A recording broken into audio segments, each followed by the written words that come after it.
ابھی next question ہے، ہمارے معاشرے میں عوام الناس کی اکثریت یہ سوال پوچھتی ہے کہ عام غسل اور غسل جنابت میں کیا فرق ہے؟ مزید یہ کہ اگر ہم غسل کو سنت کے مطابق ادا کریں تو کیا ڈائریکٹ نماز پڑھ سکتے ہیں یا پھر نماز پڑھنے کے لیے الگ سے وضو کرنا پڑے گا؟ دیکھیں یہ بڑا کریٹیکل سوال ہے، یہ اکثر لوگ کرتے ہیں. میں نے وضو، غسل، تیمم، استنجا، حیض و نفاس کے مسائل، اس پہ 42 مسئلہ ڈیٹیل ریکارڈ کروایا تھا آلموسٹ 7 سال پہلے. اس میں نے بتایا تھا سورۃ المائدہ میں سٹارٹ کے اندر ہی وضو کا طریقہ آیا ہے کہ چہرے کو دھویا جائے، اس کے بعد دونوں ہاتھ کونیوں تک، پھر سر کا مسح اور پاؤں کو دھویا جائے. بل یہ پاؤں کے مسح والا اختلاف بھی ہے اپنی جگہ. المصنف ابن ابی شیبہ میں موجود ہے کہ اکرمہ جو تابعی تھے ابن عباس کے شاگرد، وہ پاؤں پہ مسح بھی کر لیتے تھے. اس کو زیادہ جھگڑا نہیں بنانا چاہیے.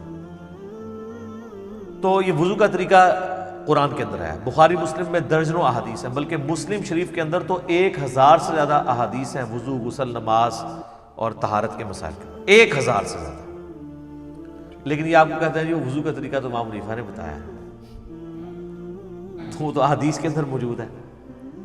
تو آپ بخاری مسلم دونوں میں حدیث موجود ہے کہ نبی علیہ السلام غسل کیسے کرتے تھے. امہات المومنین نے روایت کی ہے کہ نبی علیہ السلام جب بھی غسل جنابت کرتے تھے تو آپ علیہ السلام غسل کرنے سے پہلے استنجا کیا کرتے تھے.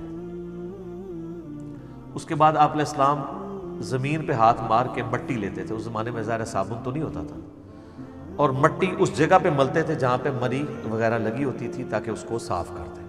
ظاہر وہ سمپل پانی سے تو صاف نہیں ہوگی. اس کے بعد آپ علیہ السلام، بخاری مسلم کے الفاظ ہیں کہ نماز کا سا وضو کرتے تھے، کلی کرتے تھے، غرغرے کے ساتھ سنت ہے، ناک میں پانی ادھر تک چڑھاتے تھے. اور وہ ابو داؤد میں الفاظ موجود ہیں کہ اگر روزہ نہ ہو تو پھر تو آپ اوپر تک چڑھائیں، روزہ ہو تو آپ بس نارملی جتنے ہے پانی. اس کے بعد چہرہ دھوتے تھے، نماز کا سا وضو کرتے تھے، پاؤں چھوڑ دیتے تھے. اس کے اندر ایک حکمت تھی، کیونکہ کیچڑ تھا، نیچے پانی جمع ہوتا تھا، اور اس زمانے میں لوگ شلوار نیچے سے نہیں پہنتے تھے، تہمت ہوتی تھی، نیچے سے پہنے تو کیچڑ پاؤں پہ لگ جائے. تہمت میں جو کر رہا ہے تو وہ تو اوپر سے پہن لے گا اور پاؤں اس کے کیچڑ والے ہوں گے. اور بخاری مسلم میں الفاظ ہیں نبی علیہ السلام باہر آ کے پاؤں دھوتے تھے. آج کل ایسا نہیں ہے. آج تو ہم اس اسماعی سے گزر نہیں رہے، ہم تو ٹائلز والے باتھ روم میں ہوتے ہیں، ساتھ ساتھ پانی بہتا رہتا ہے، وہ پاک ہوتا جاتا ہے، نکل جاتا ہے. ورنہ تو ہمارے لیے مصیبت ہو جائے ہم پہلے تولیہ باندھ کے باہر نکلیں اور پاؤں دھوئیں اور اس میں وہ چھینٹیں بھی نہ پڑیں پھر شلوار پہنے. اب تو یہ ضرورت ہی نہیں اندر ہی، تو آپ پورا وضو بھی کر سکتے ہیں. اچھا، کیونکہ نبی علیہ السلام وضو کرتے تھے اور اس سے پہلے استنجے والی جگہ سب کچھ دھو چکے ہوتے تھے. اور اس کے بعد آتا ہے پھر آپ علیہ السلام 3 دفعہ جو وہ سر پہ پانی بہاتے تھے، دائیں طرف بائیں طرف. ظاہر وہ غسل ہوتا تھا ایک برتن اور بالٹی کے ذریعے، تو وہ اسی طریقے سے ہی ہوگا.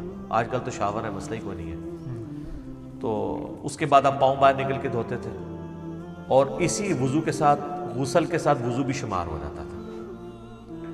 لیکن یہ اس صورت میں ہے جب غسل کے دوران آپ کے ساتھ کوئی ایسا معاملہ نہ ہو جو وضو کو توڑ دیتا ہے. اگر اسی دوران کسی کی ہوا خارج ہو جاتی ہے یا پیشاب کا قطرہ نکل جاتا ہے تو پھر وہ غسل کر کے نکلے اور کہ جی میرا وضو ہو گیا، تو اپنے آپ کو ہی دھوکہ دے رہا ہے. کیسے ہو گیا؟ اس کو تو پھر اینڈ پہ دوبارہ سے وضو کرنا ہوگا. یا اسی دوران اگر شرمگاہ کو ہاتھ لگ جاتا ہے، اگرچہ اختلافی مسئلہ ہے لیکن کبھی دلائل اسی طرف ہے کہ نیکڈ اگر شرمگاہ کو ہاتھ لگ جائے، یعنی ڈائریکٹ پردے میں حائل ہو کے لگے وہ تو کوئی مسئلہ نہیں، ڈائریکٹ لگ جائے تو اس کا وضو ٹوٹ جاتا ہے. تو اس میں بہتر یہی ہے کہ احتیاط اسی میں ہے کہ آپ اینڈ پہ دوبارہ وضو کر کے ہی باہر نکلیں، کیونکہ بعض اوقات ہاتھ لگ ہی جاتا ہے اور اتنا دھیان بھی نہیں رہتا اس طرح کے معاملات میں. لیکن اگر یہ سارا معاملہ ہے تو کوئی مسئلہ نہیں ہے، پھر تو آپ کا وضو اور غسل اکٹھے ہی ہوگا، آپ کو دوبارہ وضو کرنے کی ضرورت نہیں ہے.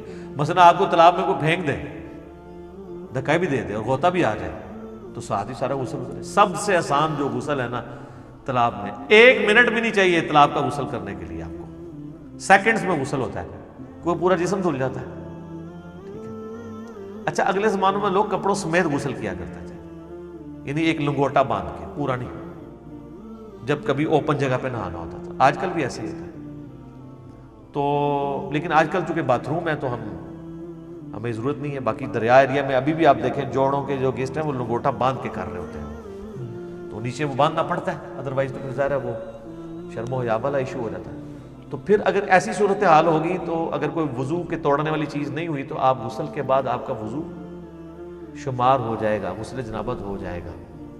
کئی شادی شدہ لوگ ہیں ان کو بالکل غسل کا طریقہ نہیں پتہ، ٹھیک ہے، اور ان کو بالکل پتہ ہی نہیں۔ باقی رہا عام غسل بھی سنت کے مطابق ہی کرنا چاہیے۔ عام غسل ویسے کون سا ہوتا ہے؟ وہ تاری لانا ہے جڑا گرمی دور کرنا ہے، وہ غسل تو نہیں ہوتا، وہ تو خالی تاری لگانا ہے۔ ہر غسل سنت کے مطابق ہی آپ نے کرنا ہوگا۔ اگر عام غسل سے مراد آپ نے، صحیح بخاری مسلم میں حدیث ہے کہ جمعے کا غسل کیا جائے، اور مسلم میں الفاظ ہے کہ ہفتے میں ایک دن غسل کیا جائے، تو وہ سنت کے مطابق ہی کرنا ہوگا۔ یا عید کے اوپر غسل کرنا سنت ہے تو سنت کے مطابق ہی کرنا ہوگا، ٹھیک ہے۔ اسی طریقے سے میت کو غسل دینے کے بعد جب جسم پہ چھینٹے پڑ جاتے ہیں اور پھر آپ نے غسل کرنا ہے تو سنت کے مطابق کریں، یا اتنا حصہ بھی دھو لیں تو وہ بھی کافی ہے، وہ غسل والا حکم منسوخ ہو چکا ہے، اتنا حصہ بھی دھو لیا جائے کافی ہے۔ تو غسل جب بھی کریں سنت کے مطابق ہی کریں تاکہ آپ کی عادت نہ ٹوٹے۔ بل عام غسل آپ جس بھی طریقے سے کر لیں گے، ظاہر ہے اس میں تو پھر کوئی ایسا ایشو نہیں ہے، آپ جب کر کے ازائے وضو پہ جب پانی بہہ جائے گا تو خود بخود آپ کا وضو ہو جائے گا، بشرطے کہ اس دوران کوئی وضو توڑنے والی چیزیں نہ ہوں۔ اسلامی بہنوں کے لیے میں عرض کر دوں کہ ان کے غسل میں فرق ہے۔ صحیح مسلم کے اندر موجود ہے کہ اما عائشہ کہتی ہیں کہ نبی علیہ السلام جو حالت حیض کا غسل ہے نا، اس میں ہمیں حکم دیتے تھے کہ ہم بالوں کا جوڑا بھی کھول کے، پورا کھول کے نا، جو بنائی ہوتی تھی آپ نے چٹیا، اس کو کھول کے غسل کریں۔ لیکن جو عام غسل ہے غسل جنابت، اس میں آپ کہتے تھے بس اوپر سے پانی بہا لو تو کافی ہے، کیونکہ عورت کے لیے تو تردد ہے، اس کی تو کئی بالٹیاں سر پہ ہی لگ جائیں گی۔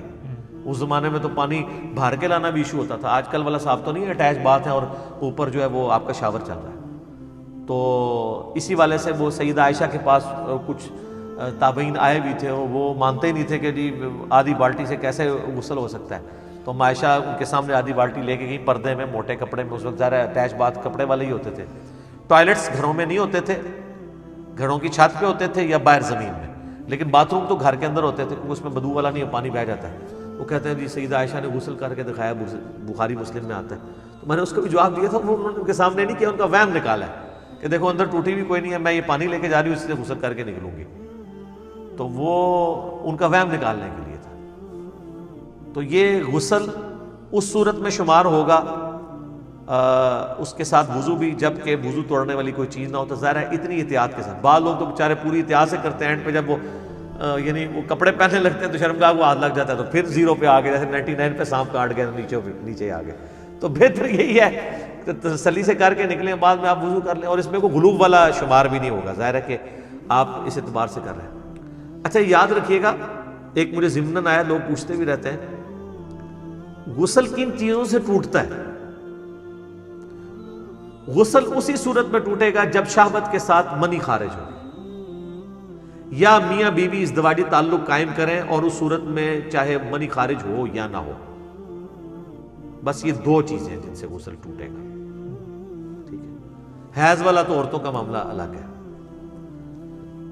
تیسری کوئی صورت نہیں ہے۔ بعض اوقات پیشاب کرتے ہوئے منی کے قطرے نکل جاتے ہیں تو وہ شہوت کے ساتھ نہیں نکلے، اسے ودی کہتے ہیں، وہ منی نہیں ہوتی، وہ غسل نہیں توڑے گی۔ اسی طریقے سے بعض لوگ بیچارے پہلے غسل سے پہلے وضو کرتے ہیں، اس کے بعد جب سر پہ پانی ڈالتے ہیں تو ٹھنڈک کی وجہ سے پیشاب کے قطرے نکل جاتے ہیں، وہ سمجھتے ہیں پیشاب نکل گیا پھر دوبارہ سے غسل شروع کرنا ہے۔ نہیں، پیشاب نکلنے سے غسل تو نہیں ٹوٹا، وضو آپ کا ضرور ٹوٹ گیا، تو وہ وضو تو آپ نے ویسے بھی اینڈ پہ دوبارہ ہی کرنا ہوگا احتیاطاً، غسل آپ اپنا جاری رکھیں۔ غسل کے دوران پیشاب کرنے سے، ہوا خارج ہونے سے غسل جہاں تک پہنچا اس کو آگے ہی لے کے چلیں، پھر 0 پہ نہیں آپ نے آنا، کیونکہ وہ غسل نہیں ٹوٹا، آپ کا وضو ٹوٹا ہے، تو وضو تو آپ دوبارہ بھی کر لیں گے۔ غسل توڑنے والی چیز میاں بیوی کا ازدواجی تعلق ہے، خواہ اس میں منی ہو یا نہ ہو، اور یعنی نائٹ فال، یعنی منی کا شہوت کے ساتھ نکلنا، وہ نائٹ فال کے ذریعے ہو یا کسی اور غلط طریقے سے ہو، یعنی میں کوڈ ورڈز میں بات کر رہا ہوں، تو وہ غسل کو فرض کر دے گی، باقی اور کوئی چیز جو ہے نا وہ غسل کو فرض نہیں کرتی۔ تو یہ ایسے مسائل ہیں جو لوگ عموماً پوچھتے رہتے ہیں، تو آسان ہی معاملہ جی، آپ دین سیکھیں، دین میں آسانی ہے۔